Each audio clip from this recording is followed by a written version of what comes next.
de festividade. Salmo capítulo 3, versículo 1, a palavra de Deus diz assim: Senhor, como tem crescido o número dos meus adversários. São numerosos os que se levantam contra mim. São muitos os que dizem de mim: não há em Deus salvação para ele.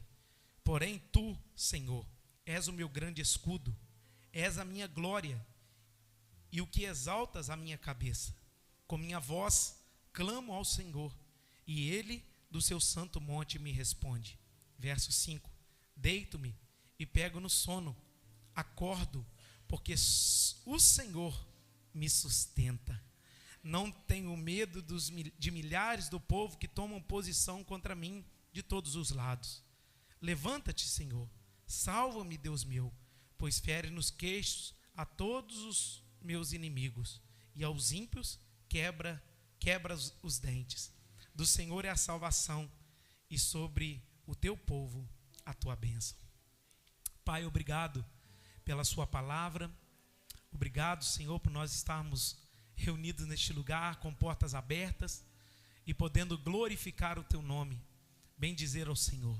A minha oração é que o Senhor fale conosco, use a minha vida para transmitir a mensagem do Senhor. Eu oro também para que cada mente, cada coração seja, Senhor, em nome de Jesus, atenta, receptiva à mensagem do Senhor. Usa a minha vida com graça, autoridade, e que nada venha roubar a tua palavra. Eu repreendo todo espírito de distração, inquietação, andação dentro da igreja, em nome de Jesus, e que o Senhor possa falar conosco. É isso que oramos em nome de Jesus. Amém. Espírito de andação.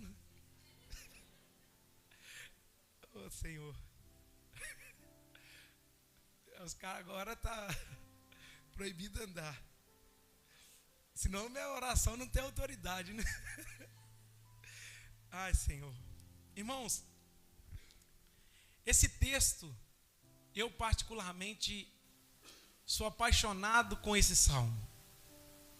Eu não sei se você já parou para meditar, principalmente no versículo 5, onde Davi diz: deito-me e pego no sono, acordo porque o Senhor me sustenta. Eu não sei se você sabe, mas a insônia, ela tem atingido milhares e milhares de pessoas.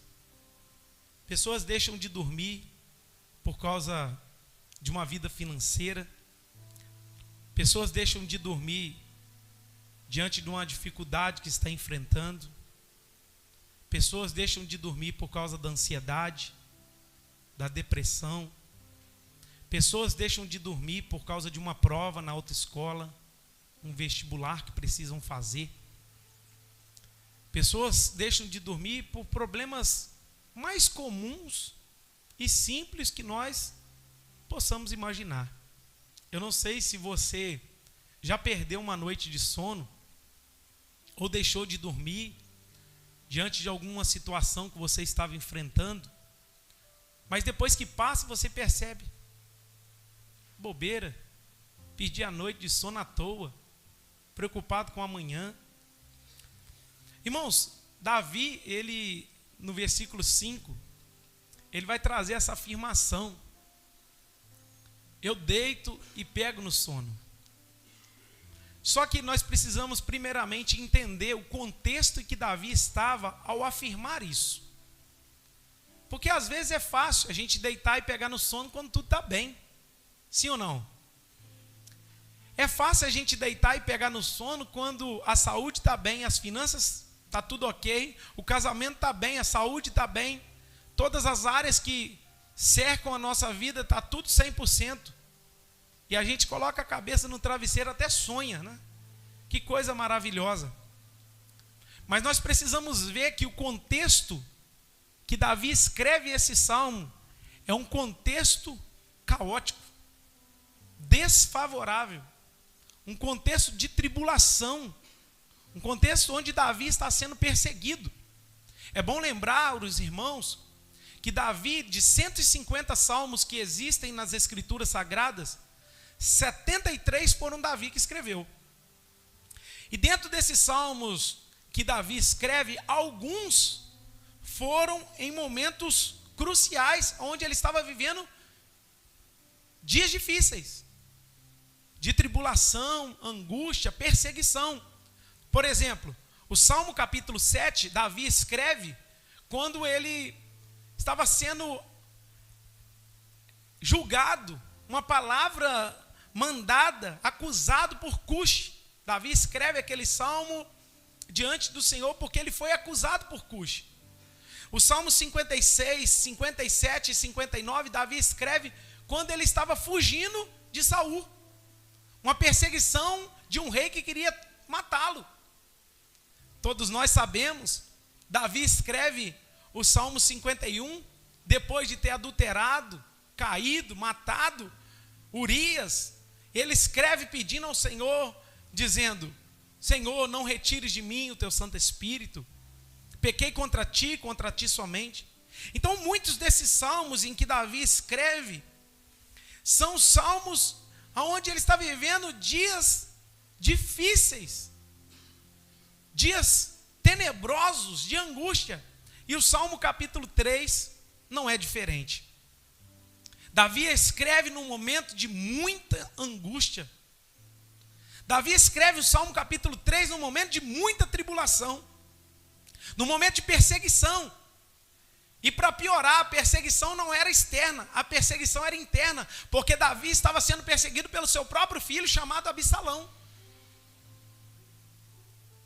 Tem gente que acha que Davi, ao declarar isso aqui, estava de boa. Estava no palácio, comendo do bom e do melhor, usufruindo das coisas boas. Mas Davi não, ele está escrevendo o Salmo capítulo 3 num momento dificílimo na sua vida. Mas para a gente entender qual é o contexto aqui, eu preciso dar uma passeada com você, não precisa abrir. Lá em 2 Samuel capítulo 13, onde começam os problemas dentro da casa de Davi. Davi tinha um filho chamado Aminon, e tinha uma filha chamada Tamar. Aminon se apaixona por Tamar e de qualquer jeito ele quer, de mães diferentes, tá? De qualquer jeito ele quer possuir a sua irmã, e ele acaba violentando a sua irmã. Ele acaba cometendo aquele pecado ali aos olhos de Deus, aos olhos de Israel, dentro da casa de Davi. Davi fica sabendo do pecado de Aminon ao estrupar a sua irmã. A Bíblia diz que Davi olha aquela situação e não faz nada. Como pai, era para Davi se levantar e questionar, repreender, erguer a voz e repreender duramente o seu filho, e ele não fez nada, ele se calou diante de um pecado que estava acontecendo dentro da sua casa. E isso também é bom lembrar que todo esse problema que está acontecendo agora é fruto do pecado dele com Batseba, onde dá a luz ao pecado, e um pecado uma vez consumado gera morte. Como a Bíblia nos ensina, não deis lugar ao diabo. Então o problema começou dentro da casa de Davi, causado por ele mesmo. Então Aminon, ele violenta Tamar. Tamar não é consolada por Davi, Davi se cala. Ele não repreende Aminon e ele também não consola Tamar. Davi se calou diante de um grande problema, e Tamar vai encontrar refúgio no seu outro irmão, chamado Absalão. E ela conta toda a história para ele, dizendo: eu fui violentada, o seu meio-irmão fez isso assim, assim, assado comigo, arrumou um plano e me violentou. E Absalão compra a guerra do pai e diz assim: ele vai ver comigo. Eu vou fazer o que ele precisava fazer. E Absalão, tomado de muito ódio, muita amargura no seu coração, o fato de Davi, a gente poderia entrar aqui Davi como pai, vários erros, mas esse não é o assunto de hoje.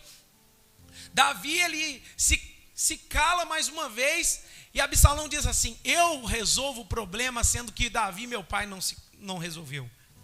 Absalão vai lá e mata Aminon. O problema está instaurado dentro da casa de Davi. O problema está grande dentro da casa de Davi. Aí a gente chega em 2 Samuel capítulo 13, 14. Davi, ele fica totalmente irado. Olha, presta atenção. O texto vai dizer, irmãos, que Davi não repreende Aminon, mas quando Aminon é morto, ele fica irado com Absalão. Aí Absalão fala assim: o rei está bolado comigo, o pai está bolado comigo, ele vai arrumar um problema, eu vou fugir. E diz a Bíblia que ele some e vai para Jesus. E fica escondido lá por um tempo. E as coisas começam a acontecer. Davi, irmãos, durante 4 anos não fala com Absalão nada. Teve um dia, um momento que eles se encontraram. A única coisa que Davi fez com seu filho foi dar um beijo no rosto e mais silêncio. Sabe quanto tempo Davi ficou sem falar com Absalão? Durante 9 anos. Irmãos, isso eu estou falando de Davi, o rei de Israel. Um homem inspirador, errou muito dentro de casa. E quando a gente vai ver a palavra de Deus, a gente observa que chegou um tempo em que Absalão, estando em Jesus, pediu autoridade ao rei Davi, dizendo: Davi, eu posso ir em Jerusalém adorar? Porque eu fiz uma promessa. Deus fosse comigo, se Deus me abençoasse, eu subiria para adorar. E assim ele é autorizado. E ele sobe para Jerusalém. Chegamos então, 2 Samuel capítulo 15. Irmãos, eu estou dando uma pincelada rápida aqui, para vocês entenderem o contexto. Em 2 Samuel capítulo 15, coloca para mim, nós vamos só dar uma passada no versículo 1. Depois disso, Absalão fez aparelhar para si carros e cavalos e 50 homens que corressem adiante dele. Verso 2. Levantando-se Absalão pela manhã, parava à entrada da porta.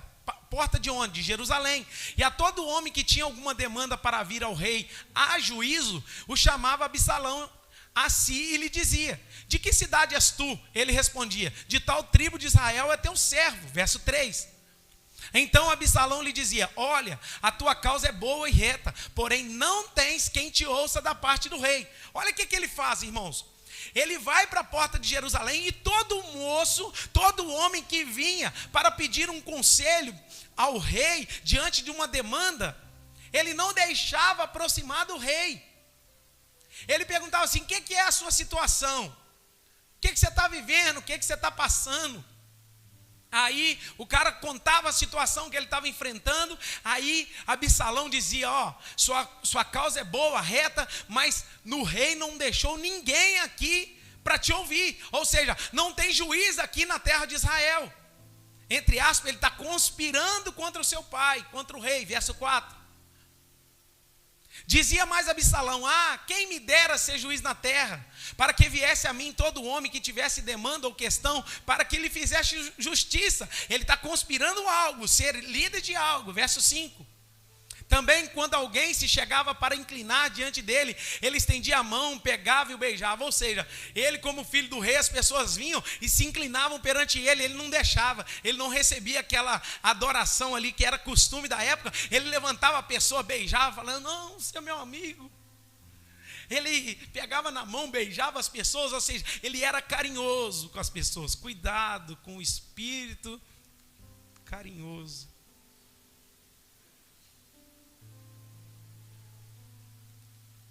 Vai até conseguir alguma coisa, o carinho. Depois que consegue, muda tudo. Verso 6. Dessa maneira fazia Absalão a todo Israel que vinha ao rei para juízo. E assim ele furtava o coração de todos os homens. Todo mundo que vinha a Jerusalém para consultar o rei, ele roubava o coração. O que ele estava querendo? Ele estava atraindo as pessoas para si. Ele tem um problema com o pai. Ele fugiu do pai. Ele matou o irmão. Ele se vingou da irmã, da situação da irmã. Ele está vivendo um problema. E todo homem que vinha, ele roubava o coração da pessoa para ele. E as pessoas saíam de lá dizendo assim: nossa, Absalão é o cara. Absalão é um cara cuidadoso, amoroso. Ele beija a gente vai honrar ele, não deixa ser honrado. Verso 7. Ao cabo de 4 anos, ó irmãos, 4 anos. Dessa mesma forma, disse Absalão ao rei: deixa aí Hebrom cumprir o meu voto que fiz ao Senhor. Verso 8. Porque morando em Jesus, na Síria, fez o teu servo um voto, dizendo: se o Senhor me fazer tornar a Jerusalém, prestarei um culto ao Senhor. Verso 9. Então lhe disse o rei: vai-te em paz. Levantou-se, pois, e foi a Hebrom. Verso 10. Enviou Absalão emissários secretos por todas as tribos de Israel. Olha o que Absalão está fazendo. Dizendo: quando ouvides o som das trombetas, direis: Absalão é rei em Hebrom. O que ele combinou com todo mundo? Ele já tinha conquistado o coração de todo mundo. Ele já tinha feito a cama. Preparou todo mundo. Agora, quando ele subisse para Jerusalém, irmão, tudo, como diz aí o ditado, maquiavélico. Um plano maligno. Ele conquistou o coração do povo. O povo que vinha honrar, ele não deixava. Ele ganhou o coração, porque ele estava fazendo uma conspiração. Aí ele pensou assim: ô rei, esse rei aqui é o pai dele, Davi. Ele falou assim: ô rei, deixa eu ir em Jerusalém, porque eu fiz uma promessa para Deus, que quando eu chegar, se Deus me levasse novamente, eu ia adorar. Aí o que ele combina com o povo? Ó, quando vocês virem Absalão chegando, vocês ouvirem o som da trombeta, o que vocês vão gritar? Absalão é o rei em Hebrom. Combinado. Quando vocês virem Absalão chegar, qual a ordem? Absalão é o rei em Hebrom. Todo mundo combinou com ele e foi. Verso 11. De Jerusalém foram com Absalão 200 homens convidados, porém iam na sua simplicidade, porque nada sabia daquele negócio. Olha só o perigo, irmãos. O pessoal estava induzido por um cara que estava um plano, e 200 homens indo atrás de um cara que está fazendo um plano totalmente errado. Quem está aqui comigo? Está entendendo o que eu estou pregando aqui? Eu ainda estou na introdução. Vamos lá, verso 12. Também Absalão mandou vir Aitofel, gilonita, do conselho de Davi, da cidade de Gilo, enquanto ele oferecia o seu sacrifício. Tornou-se poderosa conspirata e crescia em número o povo que tomava o partido de Absalão. Olha que negócio feio que ficou. Eu sou de Absalão, eu sou de Davi. O negócio estava feio, Israel, irmãos. Porque ele conspirou, ele fez a cama e disse: quando eu chegar, vocês vão gritar: Absalão é rei em Hebrom. Vocês não esquecer, grita comigo, 1, 2, 3, Absalão é rei em Hebrom. Ok? O povo tomou partido, nós somos de Absalão. Um é de Paulo, outro é de Apolo, e assim vai. Isso aí, verso 13. Então veio um mensageiro a Davi dizendo: todo o povo de Israel segue decididamente Absalão. Ele converteu o coração de todo mundo. Conseguiu, irmãos, Davi poderia ser um péssimo pai, mas um bom rei. Aí ele conseguiu perverter o coração de todo mundo. Aí vieram dar a notícia a Davi: Davi, está todo mundo e ele está vindo aí. O negócio vai ficar feio para o seu lado. Você tem uma guerra com ele, tem muito tempo que vocês não conversam. Tem muito tempo que vocês não trocam ideia. Olha, irmãos, eu estou falando de Davi com seu filho. Aí o texto vai dizer, olha o 14. Disse, pois, Davi a todos os seus homens que estavam com ele em Jerusalém: levantai-vos. O que Davi vai fazer? E fujamos, porque não poderemos salvar-nos de Absalão.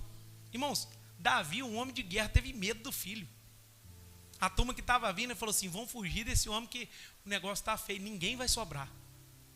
Davi, perna para quem tem.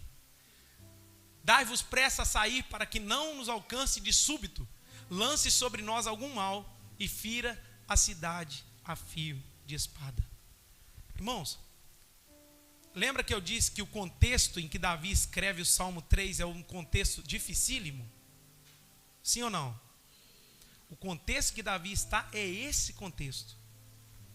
Ele foge do seu filho que está vindo com um exército que conspirou todo mundo contra o seu pai. E a Bíblia vai dizer agora, irmãos, que Davi foge, mas na sua fuga, lembra que semana passada eu ministrei na fuga de Agar? Ela foge e o anjo encontra com ela. Agora na mesma coisa, na fuga de Davi para Jerusalém, ele vai correr da situação, ele escreve o Salmo 3. E é sobre esse salmo que eu quero falar com você nessa noite. Vamos lá, verso 1. Ele começa dizendo: Senhor, como tem crescido o número dos meus adversários? São numerosos os que se levantam contra mim. Irmãos, primeiro ponto do verso 1 é Davi falando que os adversários dele eram numerosos. Os adversários de Davi não eram poucos. Os adversários de Davi não eram simples. Mas ele vai dizer que os adversários dele eram numerosos. Isso em grande quantia. E Deus trouxe algo ao meu coração, porque talvez, irmãos, quando você acha que não tem jeito mais de ficar ruim, o negócio piora. Você já viu aquela pessoa vivendo uma tribulação atrás da outra, aí você olha e diz assim, tem como ficar ruim? Aí você fala assim, meu Deus, vem mais notícia ruim aí. Ele está dizendo assim, aqueles que são contra mim são numerosos. A situação na vida de Davi, embora Davi fosse lutar contra o diabo, Davi tinha opositores como a carne, Davi tinha opositores como o mundo, Davi tinha opositores de tudo quanto é lado. Agora o filho dele está vindo, e não somente o filho, de dentro da sua casa, ele convoca uma multidão, um exército para vir contra ele. Davi está dizendo, Senhor, ele não tem tempo, eu vi lendo sobre isso, ele não tem tempo de expor o que ele está vivendo. É como se fosse assim, ele começasse o salmo dizendo, Senhor, tem misericórdia de mim, como se fosse o grito de Pedro afundando. Senhor, salva-me. Davi não tem tempo de discursar o que está acontecendo com ele. Aqui é uma oração de Davi no momento mais angustiante da sua vida, de desespero. E ele está começando o salmo dizendo, Senhor, eu não tenho tempo para falar o que está acontecendo comigo, mas eu sei que os meus adversários têm crescido sobremodo, são numerosos os que se levantam contra mim. Pensa o contexto. Eu não sei quantos adversários você tem, eu posso numerar alguns. A carne, o mundo, o diabo, são alguns. Mas eu não sei quais são os outros adversários que se levantam contra você. Mas a Bíblia diz que nós não devemos lutar contra carne e sangue, e sim contra os principados e potestades, contra os dominadores desse mundo. Mas luta é o que não falta para o crente. Dias de problema, de adversidade que não falta para um cristão.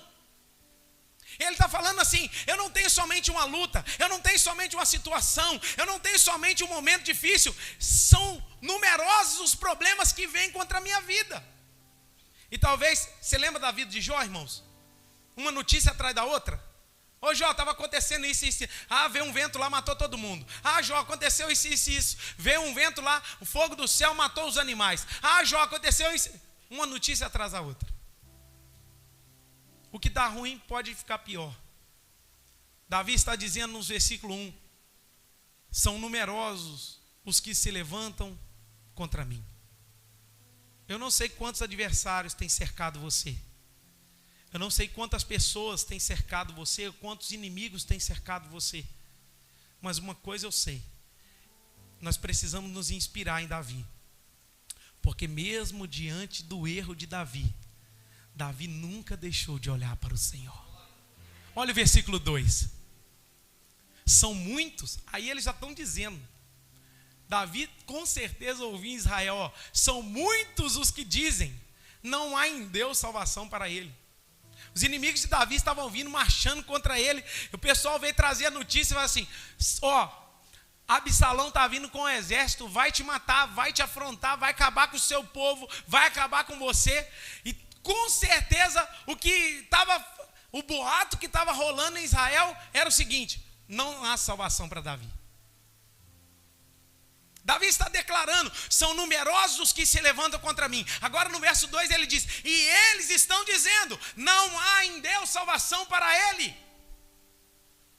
Em outras palavras, eles estão dizendo assim, nem Deus resolve o problema de Davi. Talvez você olhe para as circunstâncias, talvez você olhe para os momentos que você tem vivido, e você pensa, as pessoas estão blasfemando, as pessoas estão declarando que não tem salvação, que não tem jeito de operar, que não tem jeito de eu viver as promessas de Deus, não há em Deus salvação para ele. Muitas vezes, irmãos, nós temos que ouvir que não tem jeito para a nossa situação, mas eu tenho uma palavra de Deus para a sua vida nessa noite. A palavra final não é do homem. O decreto sobre a sua vida não vem de pessoas. Aquilo que você está vivendo não vem de homens, vem do Senhor, o Todo-Poderoso. É Ele que decreta o final da história. Eu estou aqui para profetizar essa palavra sobre a sua vida. Acalma, as pessoas estão dizendo que não vai dar, as pessoas estão dizendo que não vai dar certo, que você já perdeu a batalha, que o mundo vai vir matar você, que você não vai ganhar, mas eles estão declarando uma palavra errada, porque maior é a palavra do Senhor sobre mim e sobre você. Quantos acreditam nisso? E sabe o que eu aprendo no versículo 1 e versículo 2, irmãos? Davi não está ocultando o problema. Tem gente que está vivendo um grande problema e está lá escondido, abaixado, debaixo das cobertas, falando assim: meu Deus, o que será de mim agora? Davi está dizendo: eu tenho um numeroso exército vindo contra mim, a situação está feia, as pessoas estão dizendo que não há salvação para mim. Mas ele não fica só nisso. Ele apresenta o que ele está vivendo. Mas olha o que diz no verso 3. Porém tu, fala comigo, porém. E eu tive que recorrer ao dicionário, porque porém significa conjunção coordenativa adversativa. Sabe o que isso significa? Não sei explicar.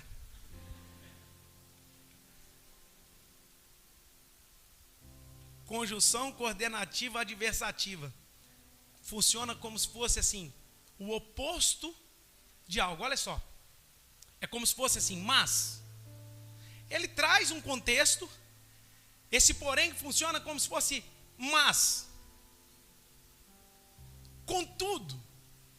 É como se ele falasse assim, entretanto. Porém. Ele está dizendo assim, os inimigos estão vindo. Eles são numerosos. A situação está feia para o meu lado. A situação está difícil. E eles estão declarando que não tem jeito. Aí entra a conjunção coordenativa adversativa de Davi dizendo: porém, entretanto, mas. Ele vai dizer: Senhor, aleluia, Tu és o meu escudo. Ele está dizendo assim, ainda que o contexto no verso 1 e no verso 2 seja desfavorável, eu tenho algo ao meu favor, que é o Senhor que está comigo. Em outras palavras, Davi está declarando Romanos 8,31, que diz: se Deus é por nós, quem será contra nós? O inimigo está se levantando, vai vir contra ele, mas ele está dizendo: mas eu tenho Deus do meu lado. O inimigo vem contra ele, mas ele está se levantando dizendo: mas o Senhor também é comigo. O inimigo está se levantando com força, tentando abalar a fé de Davi, mas ele está dizendo: mas porém, entretanto, todavia, o Senhor é o meu escudo. Meu irmão, não fique só no versículo 1 e versículo 2 chorando as mingas, dizendo: eu não sei o que vai acontecer comigo. Eu sei sim, se você se levantar e dizer: mas porém, entretanto, todavia, o Senhor é comigo. Quantos aqui creem nisso? Se o Senhor é com você, cutuca nesse irmão que está aí do seu lado e fala assim: porém o Senhor é o seu escudo. Aleluia! Você pode glorificar Jesus? Porque se o salmo acaba no verso 1 e no verso 2 era derrota. Mas o salmo não acaba no verso 1 e no verso 2. Porque o verso 1 e verso 2 é um contexto desfavorável. Mas o verso 3, Davi apresenta o Senhor como solução do contexto desfavorável. Eu estou aqui para te dizer: o Senhor é a solução do contexto desfavorável que você está vivendo. Talvez ninguém está dando nada, talvez você não está acreditando, talvez as coisas não estão acontecendo. O Senhor é a resposta daquilo que você está vivendo desfavoravelmente na sua vida. Ele é o meu escudo. Ele está dizendo assim: eles vêm me atacar, mas o Senhor é o meu escudo. Eles vão se levantar contra a minha vida, mas o Senhor é o que me protege. Eles vêm se levantar contra a minha vida, não há em Deus salvação para ele, mas o Senhor é aquele que se levanta para guardar a minha vida. Oh, aleluia! Eu estou pregando para alguém aqui que precisa pegar o Senhor como seu escudo e fortaleza. Aquilo que ele declara no Salmo 46: o Senhor é meu refúgio e fortaleza, socorro bem presente na hora da angústia. Aleluia! Ele é o seu escudo. Aleluia. Aí ele vai dizer: porém, o Senhor é o meu escudo. O Senhor é aquele que me guia, o Senhor é aquele que me guarda. Davi não se afrouxou diante do momento mais difícil da sua vida, fugindo do seu filho. Aí ele vai nos ensinar algo. Olha o verso 4. Com minha voz clamo ao Senhor e ele do seu santo monte me responde. Davi, irmão, sabia que ele tinha uma arma poderosa, que era a oração. Você quer vencer as suas guerras? É no joelho. Quer vencer as suas batalhas? Na oração. Irmão, com minha voz clamo ao Senhor. Davi sabia que quem poderia livrá-lo daquela situação era só Deus. Irmãos, pensa, um exército vindo contra você. Eu não sei se você consegue imaginar. Uma situação dificílima. O reinado em jogo. A situação adversa. Um filho perseguindo o pai. Colocou Israel inteiro contra o pai. Mas ele ainda consegue levantar a sua voz, porque ele sabe que tinha um Deus no céu que ouvia a sua oração. Estou aqui para te dizer, o Senhor está no céu e Ele ouve a sua oração. Ele se inclina para nos ouvir. Aleluia. Com minha voz clamo ao Senhor. Eu acho lindo Jesus chegando no túmulo de Lázaro e declarando assim: Pai, graças te dou, porque sempre me ouves. Uma coisa é orar, a outra coisa é orar sabendo que Deus está te ouvindo. Ele vai diante do túmulo de Lázaro e diz: Senhor, graças eu te dou, porque eu sei que o Senhor me ouve. Ele está dizendo assim: agora eu vou orar. Lázaro, vem para fora. O que é isso? Ele já confirmou que ele ia orar, sabendo que Deus ouvia ele. Sabe por que a gente é pouco impulsionado a viver uma vida de oração, irmãos? Ou a gente não ora quase nada? Porque a gente acha que Deus não está ouvindo a gente. O diabo cegou seu entendimento, atrapalhou sua mente, sua fé. E às vezes você está achando que você está orando pelas paredes, para os tetos. Isso é mentira do diabo, sofisma do diabo.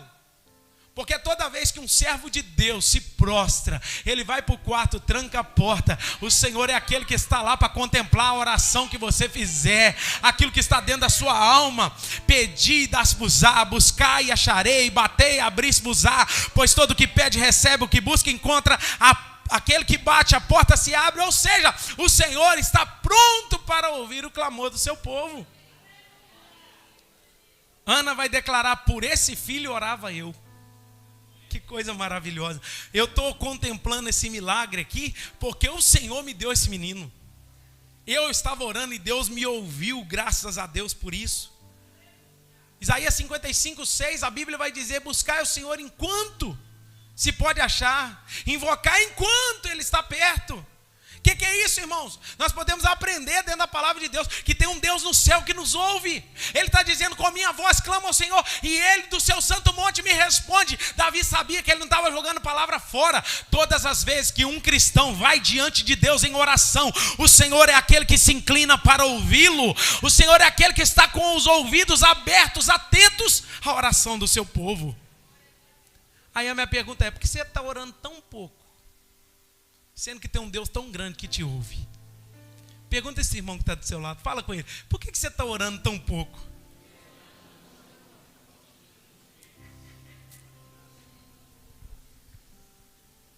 Todo mundo aqui acredita que Deus está ouvindo, sim ou não? Por que a gente ora tão pouco então? Aí eu vou te falar um negócio, irmãos. A viúva que importunava, Lucas capítulo 18, a Bíblia vai dizer que um juiz era mau e não julgava a causa de ninguém. Aquela viúva todos os dias na porta do juiz fala assim: julga minha causa, vai embora, mulher. Ela ia embora e voltava no outro dia. Julga minha causa, juiz. Eu sei que o senhor é um homem que não teme ninguém, que o senhor julga conforme está no seu coração, mas julga minha causa. Sabe o que Jesus está contando essa parábola? A viúva importuna, que importunava um juiz que não queria julgar a causa de ninguém. Aí ela importunou tanto aquele juiz, que o juiz disse assim: essa mulher é chata demais. Eu estou NTLPM, nova tradução, pastor Marcel. Essa mulher é enjoada demais, eu vou julgar a causa dela. Sabe o que ele está falando? De oração. Porque quanto mais você importunar o Senhor, No primeiro dia não responde, segundo dia não responde, terceiro dia não responde, primeiro mês não responde, quarto mês não responde. Você está lá, fiel ao Senhor, mas uma hora o juiz vai se levantar. Aleluia, porque tem um Deus no céu e há uma promessa nas Escrituras que Ele responde a nossa oração. Ele está atento ao clamor do seu povo. Quantos podem aqui adorar Jesus? Porque uma hora Ele vai se levantar para julgar a nossa causa. E Davi sabia disso. Irmãos, eu quero impulsionar você a sair da zona de conforto, porque tem um Deus que nos ouve. Eu estava questionando esses dias, o Espírito Santo trouxe no meu coração, por que nós estamos orando tão pouco? Eu estou falando geral de igreja, por que nós estamos orando nada? Você convoca para monte, não vai ninguém, você convoca para oração, não vai ninguém. A gente conversando, eu, o pastor Everton, eu falei assim, a igreja tem que comprar a ideia do instituto, pastor, e tal. Eu falei, pastor, a igreja não compra a ideia de oração, vai comprar do instituto. Porque no dia que a gente estiver alinhado na oração, ir para o instituto vai ser normal. A gente tem que matar os outros para eles virem na igreja, imagina só. Instituto. Está pelejando para o cara que fica faltando de igreja à toa. Se o cara não está nem aí para o culto do Senhor, irmão, ele vai estar aí para viver uma vida de oração como? Aí eu fiquei pensando, por que a gente está orando tão pouco? Por que a gente está orando tão pouco? Sabe o que Deus me falou, irmãos? Vocês acreditam que Deus fala comigo? Então eu vou falar o que Deus me falou. Se não acreditar, vocês jogam no lixo também, não tem problema não. Irmãos, Deus falou comigo assim, a vida do povo está boa demais. Está muito confortável, por isso que ninguém quer orar. As coisas estão boas, as contas estão pagas, está tudo ok, está tudo legal. Saúde está bem, família está bem, está tudo bem. A gente vai ser motivado a orar por causa de quê? Aí o Espírito Santo ministrou no meu coração, irmãos. Manda uma luta para esse povo. Você vê se não acorda 3 horas da manhã todo dia, 30 dias, jejuando até 6 horas da tarde, e passa fome, morre, vai para o monte, deita e fica lá enquanto Deus não mandar. Irmãos, será que a gente vai ter que esperar as lutas para a gente se relacionar com Deus? Será que a gente vai esperar os momentos difíceis para se relacionar com Deus? E a nossa vida muito boa, está tudo muito bom.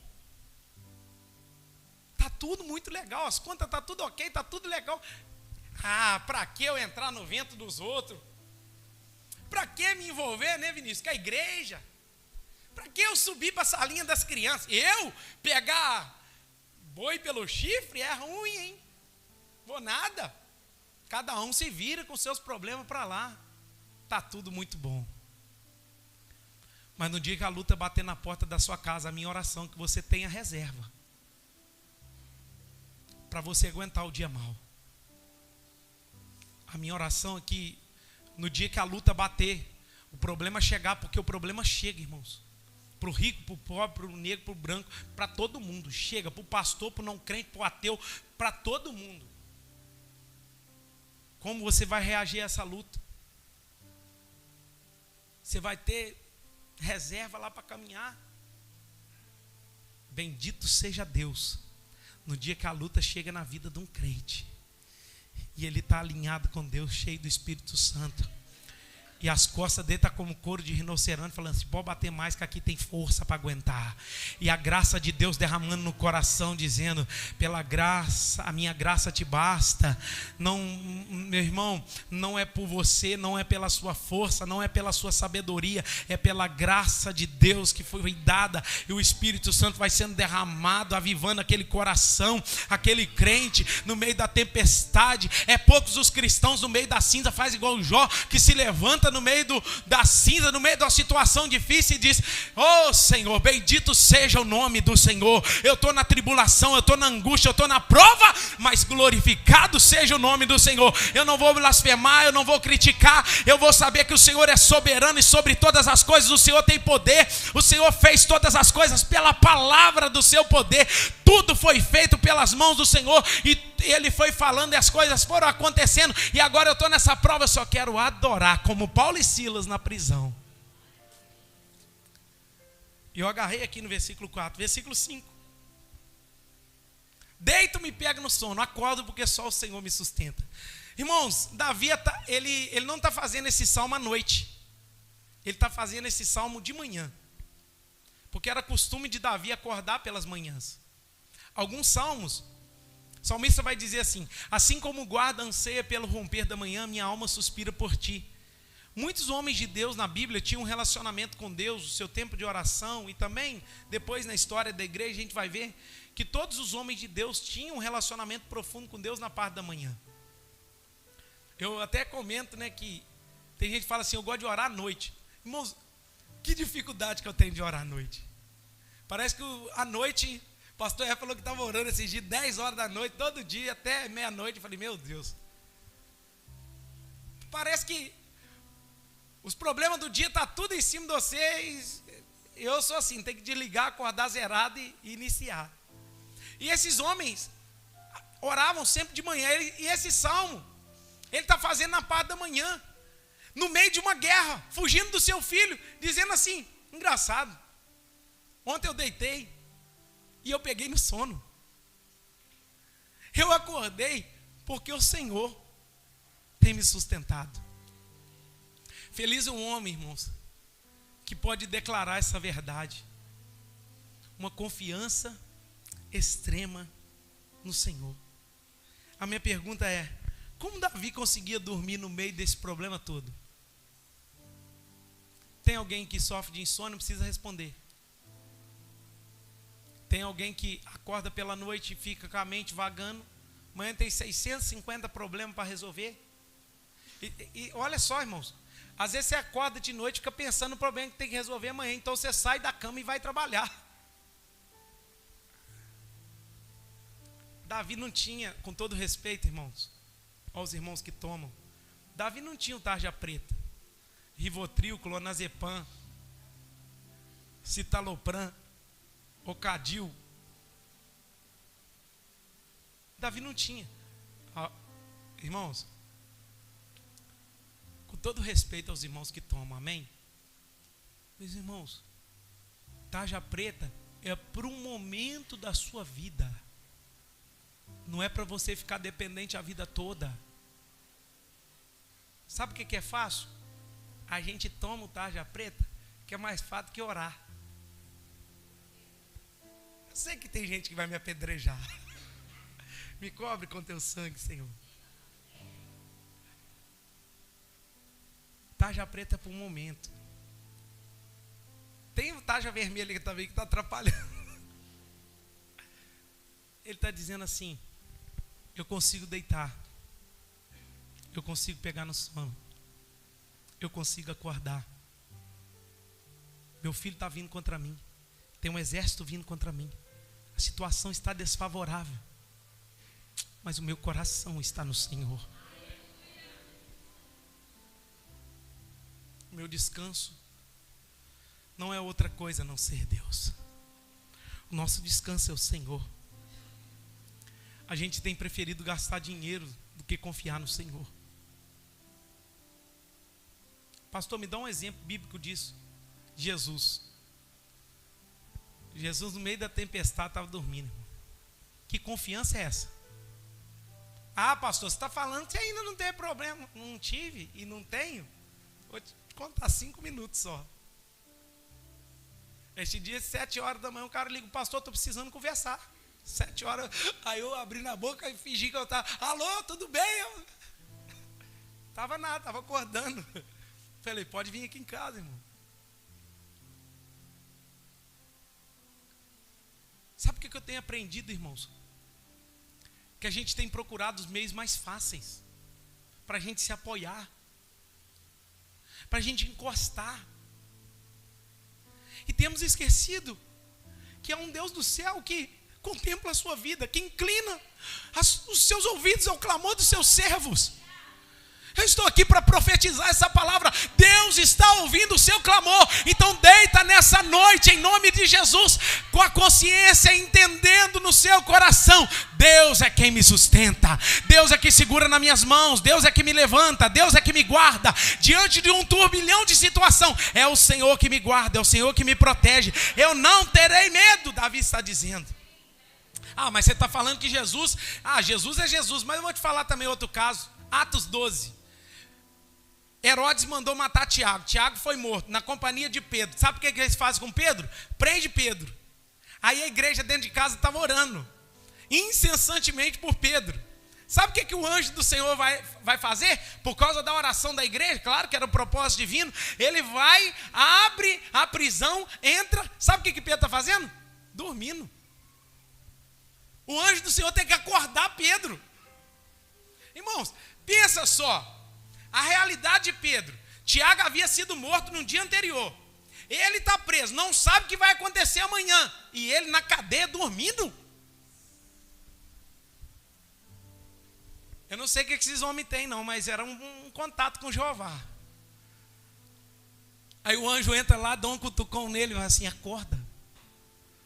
Você pode me ajudar com essa pessoa que está do seu lado? Fala com ele aí, acorda.